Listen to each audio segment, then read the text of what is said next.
Good morning. How are you? I'm Sherman Stanford, and this is Making Sense of the Chaos.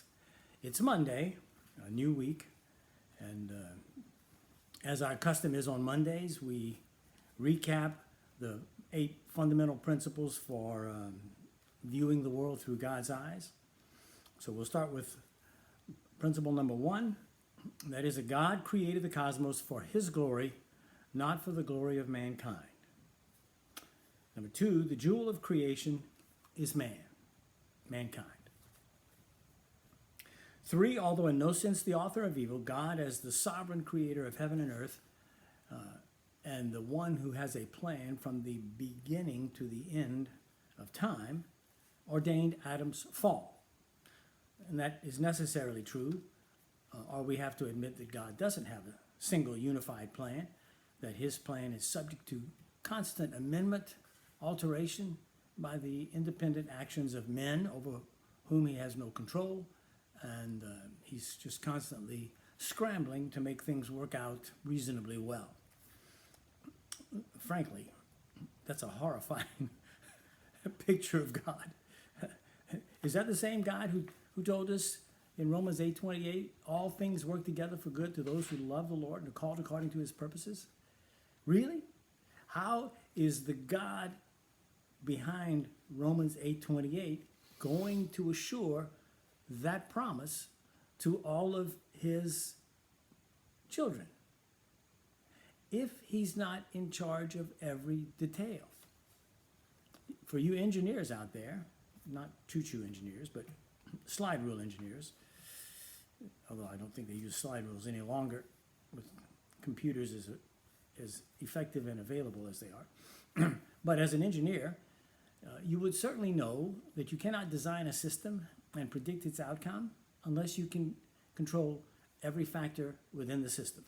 If there are vagrant factors within the system outside of your control, they will destroy your system. That's a fact. Now, in a small system, that's true. Imagine in a system of the immensity of the cosmos with 7 billion human beings. If God's not in charge of every detail within that cosmos, how can He be in charge of any detail? 4th, in Adam, the entire creation fell. All human beings from that point forward, both Adam and Eve, and all of their progeny, their grandchildren, their great-grandchildren, all the way down to today, all the way through to the end of time, until Judgment Day, are fallen in Him.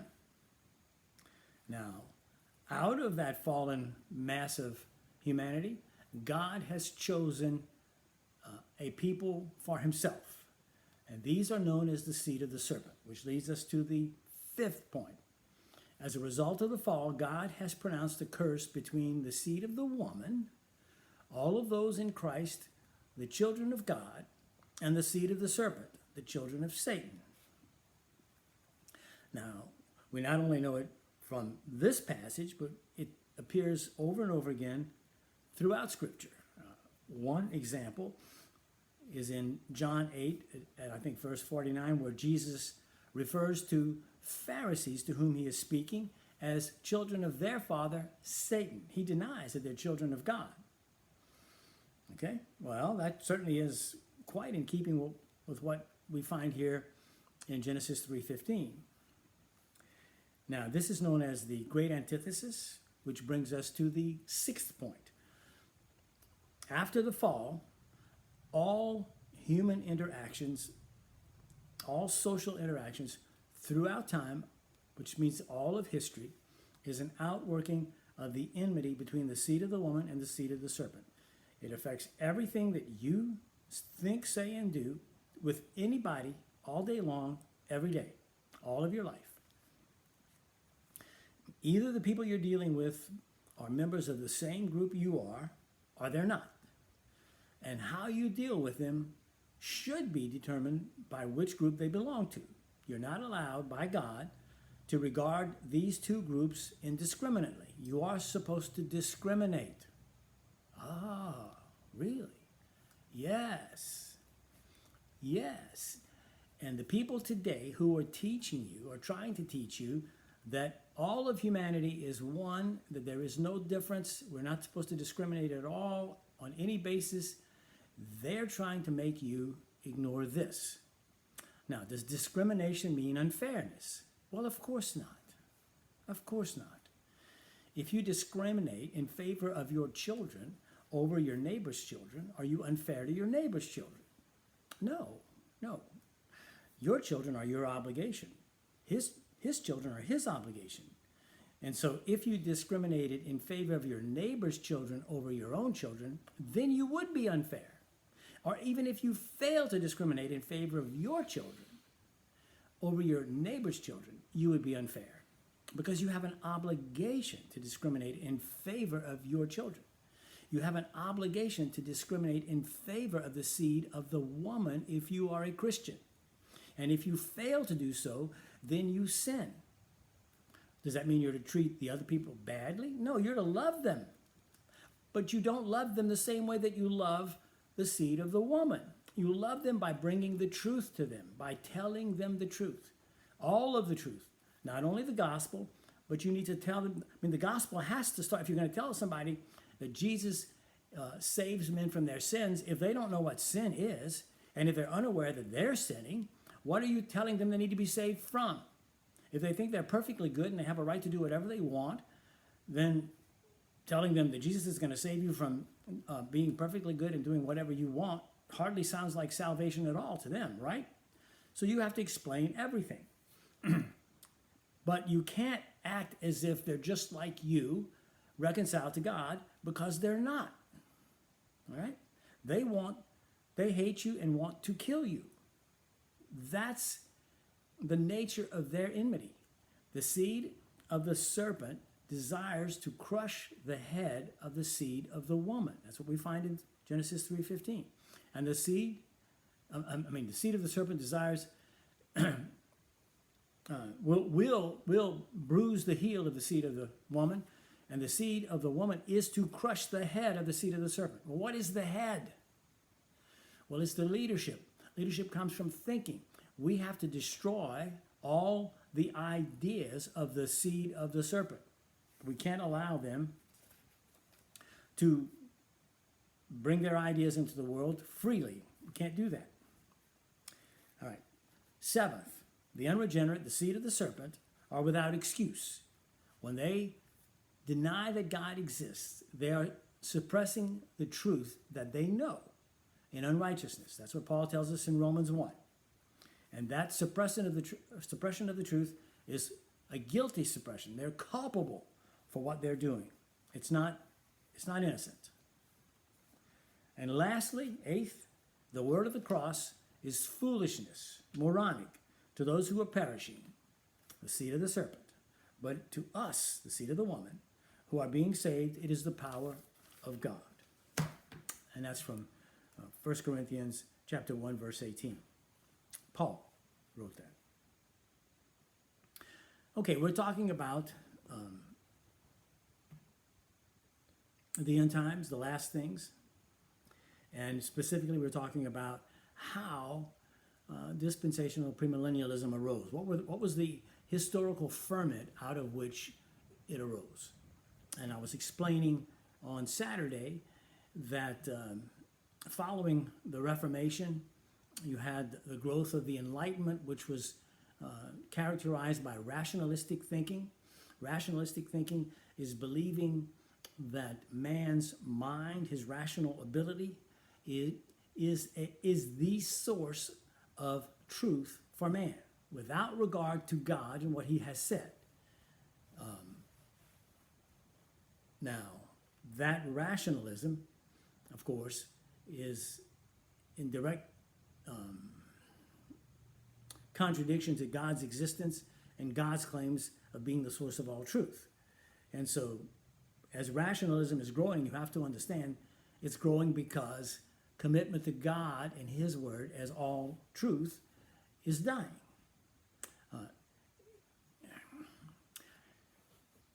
To understand any, especially major changes historically, it's very difficult because we tend to think there's one big new idea that came into existence that caused everything to suddenly veer in one direction or another. And that really is just not the way that history works. Maybe it would be better to picture history as a stream, a wide stream, and to imagine that there are any number of containers of dye, okay? Different colored dyes. And they are being poured into this stream. And some of the dyes hold together and keep their color, because they're all differently colored. And they're different volumes. They have different strengths and therefore different influence over one another. And some of them hold their integrity much better than others. Some of them mix with other colors more quickly. Some of them don't. Some of them hold their colors longer. And as they flow down this stream, all of these colors are coming together, mixing, bumping into one another, mixing in different measures, different amounts. And all of these are ideas, okay?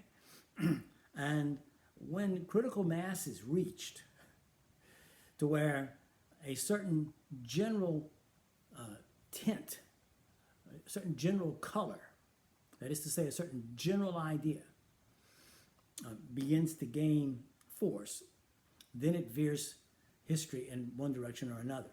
Now, the basic ideas are really quite simple. It's either God is in charge of everything or men are. Those are the two basic ideas. But there are so many different strands within that, and they mix together in so many different ways. I mean, look at the church today in the world. You're getting a lot of different messages from a lot of different churches that hardly sound at all alike. And they cannot possibly all be true. They can possibly all be false, but they cannot possibly all be true. Now, what accounts for that? What accounts for that is that there are so many Christians who have allowed themselves to be influenced by ideas that are not Christian, and so many non-Christians who have, for whatever reason, moved into the church either as sheep sitting in the pews for who knows, there are as many reasons as there are people probably, or as pastors, wolves, leading the congregations. Now, some of these are deliberate moles put in there by Satan. Some are deceived. Remember now, we have all these ideas flowing at the same time down this stream, all in different colors, different strengths, different measures, and all affecting one another in different ways at the same time. And there are two broad streams, the seed of the serpent, the seed of the woman, but they intermix so much, and especially as you see in the world today, where there's a broad denial, even among the seed of the woman, of the distinction between the two seeds. And the impulse is to treat everybody as if they're all one. And they're not. And that's a lie. So you got all these ideas, most of them lies, that are flowing down this stream, affecting one another. All right? So what we're trying to do is trace out how this happened, what did happen, why Christians fled instead of choosing to fight. Okay? Now, the unbelievers, of course, if they deny God, then they're only left with a naturalistic explanation for everything. Things just happen naturally. Okay? The world just is. Human beings just are. And what that really means is by chance. So that's naturalism. Supernaturalism is the idea that God created everything and that he's in charge of everything within his creation. And those two ideas cannot live together in harmony. They cannot. And any attempt to meld those two ideas is doomed to failure because they cannot be mixed together. They cannot live in the same mind indefinitely. Sooner or later, the person trying to hold these two ideas is going to have to toss out one of them because they're always bumping bumping heads within his head, bumping noses. Now, rationalism originally referred to the attempt to discover truth by reason rather than emotion, but which used as its source of truth, or at least did not rule out as a source of truth, God and his word. So initially, people who were rationalists were people who stressed the use of their mind, not their feelings, in finding God's truth out of the Bible and applying it to the world, to themselves, to everybody. Over time, however, the term came slowly but surely to refer to those who use reason alone, anchored in man alone, with God excluded as their source of truth. Now, when I use the term rationalism, what I mean is this latter meaning, that rationalists are people who deny God and who believe that they and their minds are the ultimate source of all truth. Now, for naturalists in the 1700s, remember now the Reformation occurred in the 1500s, and that was brought in a burst of faith, of intellectual understanding of how the faith worked with the mind, and it changed the whole world, at least the Western world. But now we have a growing naturalism, rationalism, but there's a huge elephant in the living room of a rationalistic, naturalistic man, and that's the fact of God as creator. Almost everybody assumed that God was the creator, and even people who wanted to reject God, they were having trouble justifying their rejection of God because the general assumption among most people was that God was the creator.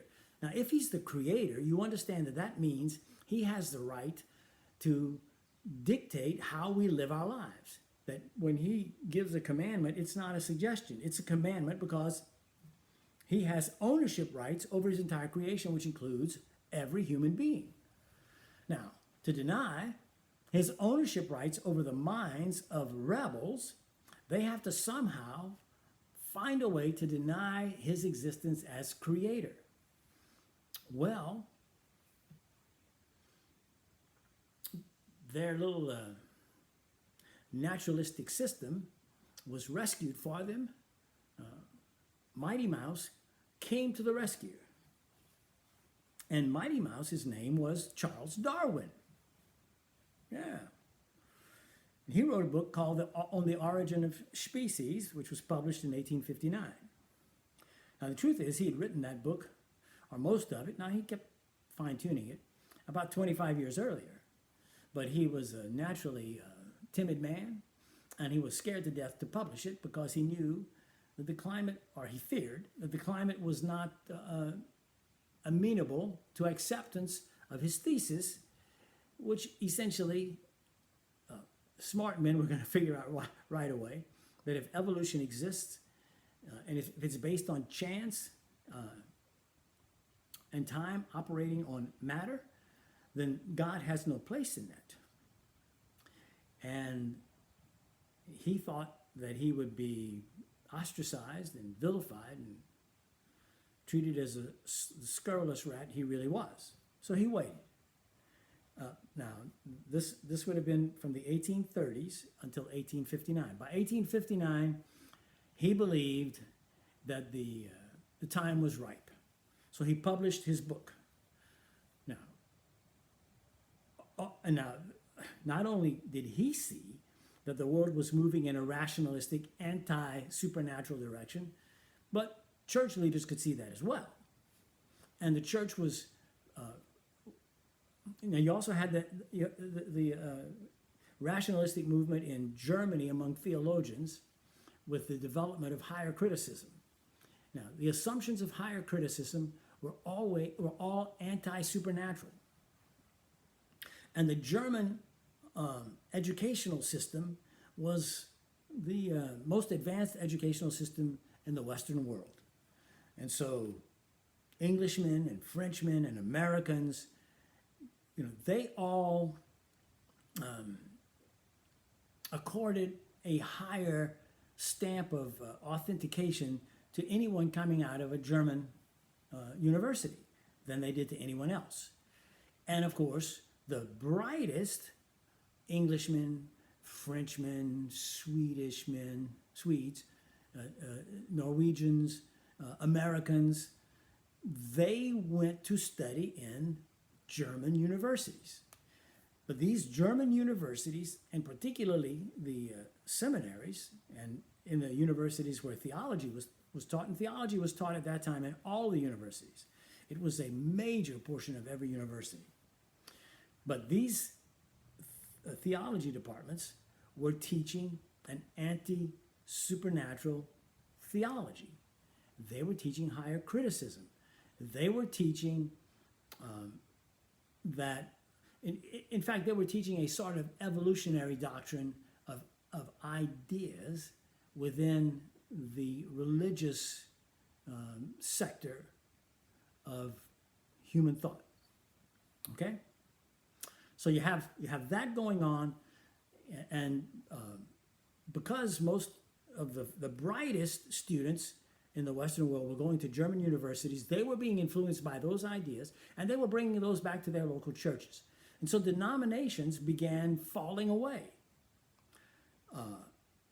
not surprisingly. And it starts with the brightest people. So it was the brightest of the Christian theologians that were generally being infected by these ideas. And after Darwin, the justification for the naturalistic, anti-supernaturalistic view of things seemed to have reached beyond the tipping point. And, you know, all the brightest Christians, generally speaking, now there were exceptions. At Princeton, for instance, with Charles Hodge and B.B. Warfield and men like that. But those were in a very small minority. The overwhelming majority of Christian theologians in America, Christian theologians in England, in France, in Germany, had all been influenced by higher criticism, which was naturalistic in its orientation. And now along comes and evolution is more, specifically, it's just about ontology, that is being, but it has assumptions, naturalistic assumptions that include cosmology, that is how the world came into being. I mean, if human beings came into being by chance and time operating on matter, then so does the world. That makes sense?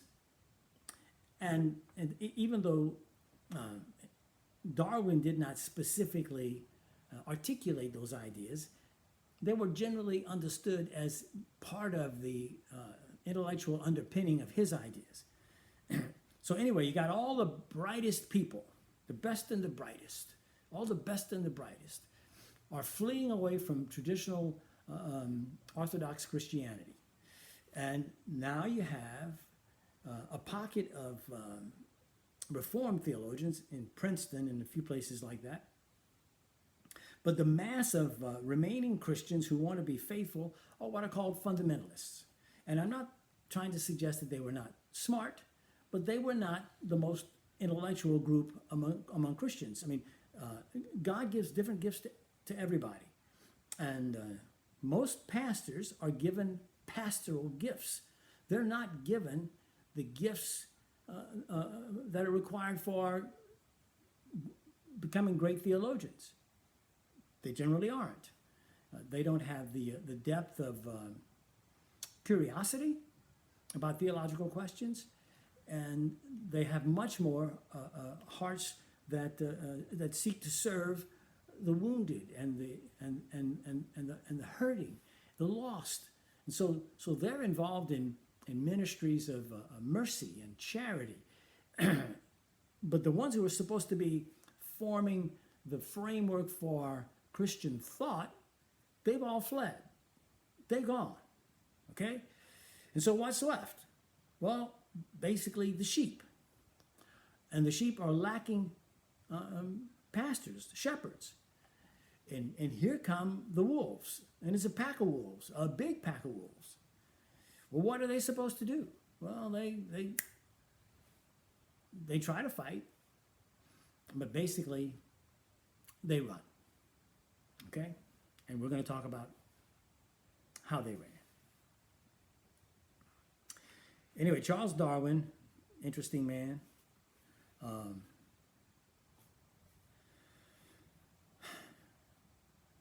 In some ways, I guess you could call him a nice man, a good man.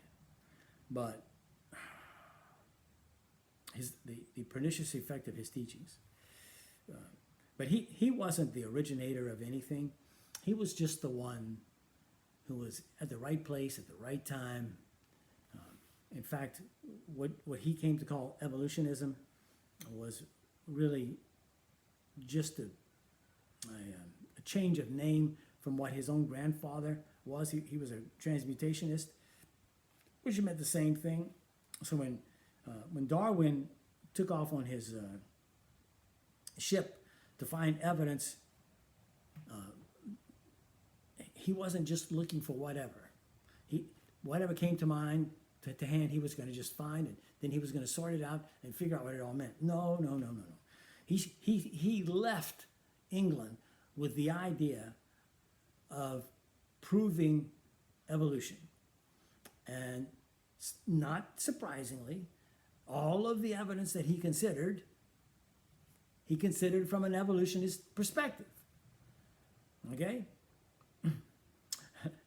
And all of the thought that he put into making sense of the evidence was from an evolutionistic perspective. So guess what he ended up with? Oh, evolution. Well, what a surprise. What a surprise. Additionally, not coincidentally, as we will discuss in further detail, we'll probably do this in about 2.5 weeks, maybe 3. At the same time, we found a rising tide of humanism within the church known as Arminianism. Arminianism is the idea that men have it within their power. Well, basically, there are two ways to look at man, anthropologically speaking, from a theological perspective. And that is, either man is responsible to God for doing what he ought to do, whether he has the power to do it or not, or he is not responsible to do what he does not have the power to do. That is to say, it denies that man is fallen and unable to do what's right, though he knows what's right. That's essentially it. Well, Arminianism is a strain of, okay, that's Pelagianism. You have Pelagianism, and Pelagius, of course, as I mentioned earlier, a couple of months ago probably, was a British monk. And he taught that men are basically good and are able to choose the good without the necessity of God first changing their hearts. Now, his opponent was Augustine. And Augustine taught that no, that's not true. That man is essentially dead in sin. That he cannot choose God unless God first chooses him and changes his heart. So we have these two ideas. One is humanistic, giving man the credit, man the power to turn to God on his own, and God will respond in faithfulness to what man does. So man is the initiator, God is the responder, according to Pelagianism, and according to Augustinianism, which later came to be known as Calvinism, which really is just Paulinian theology right out of the Bible, is that, nope, God begins, God does every aspect of what's necessary to save a man, and God gets all the credit. It's one or the other. Now, because of the rise of humanism within the church in the form of Arminianism, which is Pelagianism as it exists in the church today and did even in the 17th and 18th and 19th centuries, but because of that and the necessity for a different way of interpreting the Bible to make room for that, then that made room for humanism generally within the church, and it was certainly no bar to the growing humanism outside the church, which of course was all naturalism was humanism. You understand? The only way to defeat naturalism is by the seed of the woman asserting God's supernaturalism, his truth, his supernatural truth. But when the church fails in its obligation, then by default, there's no resistance to the people on the other side, and they grow. I hope that has been helpful for you, and there's still a lot more to talk about that. So we'll do that beginning tomorrow. I see our time is up. Billy, would you like to add anything? Well, I hope you have a great day today, and I hope you remember all day long that there are worse things than dying, and the worst of all is to be unfaithful to God. God bless you.